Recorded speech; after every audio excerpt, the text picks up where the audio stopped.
মেয়ের জন্মদিনে সকলকে পথে নামার আর্জি অভয়ার বাবা মায়ের। আবার কেন এই টপিকে এলাম? আসতে তো হবেই, বলুন। মেয়ের একটা মেয়ে হয়ে মেয়ের পাশে থাকবো না? একটা মেয়ে হয়ে আহ, এই কথাগুলো কি করে হজম করব? কারণ এই যে কমেন্টটা আপনাদের শোনালাম, মানে এই যে কথাটা, যেখান থেকে দাঁড়িয়ে অভয়ার বিচারাধীন, মানে বিচার চলছে, বিচার পাওয়ার আশায় সবাই তাকিয়ে আছে, বাবা মাও একদমভাবে মানে আশা নিয়ে সব কিছুর চেষ্টা চালিয়ে যাচ্ছে যতক্ষণ না ক্রিমিনাল ধরা পড়ে। আপনারা ভাবছেন যে এরকম কথা বলছি কেন? খুব দুঃখের এবং কষ্টের এই কথাটার মধ্যে, যে মেয়ের সামনে জন্মদিন আসছে এবং সেই জন্মদিনে প্রত্যেক মানুষকে তার বাবা মা আহ্বান জানিয়েছেন ওই দিনটাতে সবাই আবার একটা মিছিল করে বা মিটিং করে একটা জায়গায় তার মেয়ের হয়ে একটা, যেটাই হোক আমরা যেটা বলি আর কি, প্রে করার জন্যে বা সে তাড়াতাড়ি যেন বিচার পায় সেটা করার জন্য আহ্বান জানিয়েছেন। আপনারা বলবেন এটা আবার কি কথা, সেটা আমরা সবাই জানি। হ্যাঁ, এবার যেটা বলবো যে এবিপি আনন্দ এই কথাটা সবাইকে জানিয়েছেন, যেখান থেকে দাঁড়িয়ে সেই কমেন্টের পারপাসে একজন ভদ্রলোক, বলতে পারছি না, ছোট লোক, খুব নিম্ন নগণ্য আর নরকের কীট বলতে পারেন, তো জঘন্য ছোট লোক একজন আছেন যিনি লিখেছেন অমিতাভ সরকার, যিনি এই কমেন্টের পারপাসে লিখেছেন মেয়ে তো শোনা, বুঝতেই পাচ্ছেন যে ওই গাছিতে কাজ করতো, তার জন্য আবার পথে নামা। বুঝতে পেরেছেন আমি কি বলতে চাইছি? একটা মেয়ে হিসেবে এবার বলুন কেন ভিডিও করতে এলাম? করবো নাকি? এরও কি মানে এটাও শুনতে আমরা মানে এখনো মানে বাকি ছিল, মানে এটাও শুনতে আমাদের বাকি ছিল আর কি, যে মেয়ের জন্মদিনের দিন সবাইকে আহ্বান জানিয়েছে মেয়ের,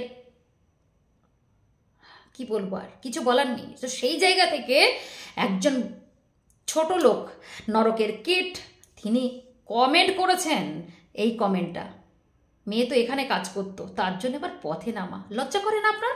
আপনার একটাই কথা বলতে চাই, ঘরে বউ আছে মেয়ে আছে কথা বলে আপনাকে ছোট, মানে আপনার মতো লোককে আমি বিস্তারিত কিছু বলবো না, একটা কথা বলতে চাইছি, একটা কথাই শুধু বলবো, সেটা হচ্ছে আপনি কোথা থেকে জন্ম নিয়েছেন? কোনো পশুর নামও নেব না, কারণ কোনো পশুর নাম নিলেও সেই পশুকে অপমান করা হবে। আমি বুঝতে পারছি না আপনার জন্মটা কোথা থেকে বলবো। নালা নর্দমা থেকে আপনার উৎপত্তি হয়েছে, সব থেকে পৃথিবীর সমস্ত সব থেকে যে বাজে জায়গাটা রয়েছে সেই জায়গা থেকে আপনার উৎপত্তি হয়েছে। আপনার কোনো মা বা মেয়ের জাত আপনাকে জন্ম দিতে পারে না। কোনো মেয়ের জাত, কোনো মেয়ের পেট থেকে আপনি বেরোতেই পারেন না। আপনার জন্ম একদম পৃথিবীর সমস্ত মানে সব থেকে নোংরা নোংরা জায়গা থেকে আপনার উৎপত্তি হয়েছে। বুঝতে পেরেছেন?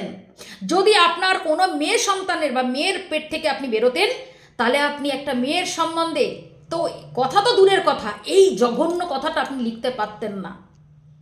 আপনাকে ধিক্কার বলে আমি মানে ধিক্কার বলবো না, ধিক্কার শব্দটা অনেক বেটার। আপনার মতো মানুষের আমার তো মনে হয় মানে বাঁচার রাইটই নেই। আপনার মতো মানুষের বাঁচার রাইটই নেই, কারণ আপনি অসুস্থ হলে আপনার তো সেই ডাক্তারই দেখবে। আপনার মতো এই পশু, মানে আপনার মতো এই নরকের কীট যদি কোনোভাবে অসুস্থ হয়ে যান, তাহলে আপনাকে বাঁচাবে তো সেই ডাক্তার। আর সেই ডাক্তারের স্বরূপ যে মানে ভগবানের স্বরূপ যে ডাক্তার, সেই ডাক্তার মহিলার যে এই নৃশংস মৃত্যু, সেই মৃত্যুকে আপনি অপমান করছেন। আর অপমান করে লিখবেন তো লিখবেন এই লেখাটা।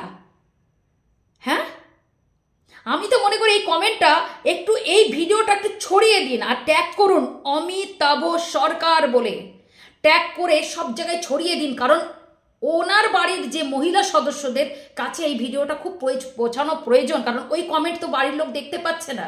সুতরাং ওনার বাড়ির লোক, যে ওর সারাউন্ডিংসে, এই জানোয়ারের সারাউন্ডিংসে যে মহিলাগুলো রয়েছে, তারা একটু জানুক যে তারা কার সাথে বাস করছে, আর এর উপযুক্ত শাস্তি তারা বাড়ির লোকই দিক।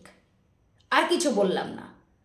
আমরা তো এই লোককে কোনো ব্যবস্থা করতে পারবো না, শুধু একটাই কাজ করতে পারি, ট্যাগ করুন, নামটা বড় বড় করে এই লেখাটা আমি এখানে পারলে যদি দিয়ে দেবো, না হলে ওপরেই দিয়ে দেবো, পারলে এটাকে ট্যাগ করুন, করে সব জায়গায় একটু ছড়িয়ে দিন এই ভিডিওটা দয়া করে। যদি আপনি সত্যি কোনো মেয়ে সন্তানের মানে কি বলবো, মানে বাবা হন বা দাদা হন, কাকা হন, যেটা জটিল আপনার যদি মনে হয় আমার কথার সাথে আপনার কোনো কিছু যুক্তি মিলছে, প্লিজ শেয়ার করুন। কারণ এনার সারাউন্ডিংসের মহিলাদের জানা উচিত যে তারা কাদের সাথে কার সাথে বাস করছে। প্রচুর নৃশংস মানে মানে কীট একজন। বিশ্বাস করুন, প্রতিবাদ তো একদিকে, আপনাদের মতো মানুষের বেঁচে থাকার কোনো রাইট নেই।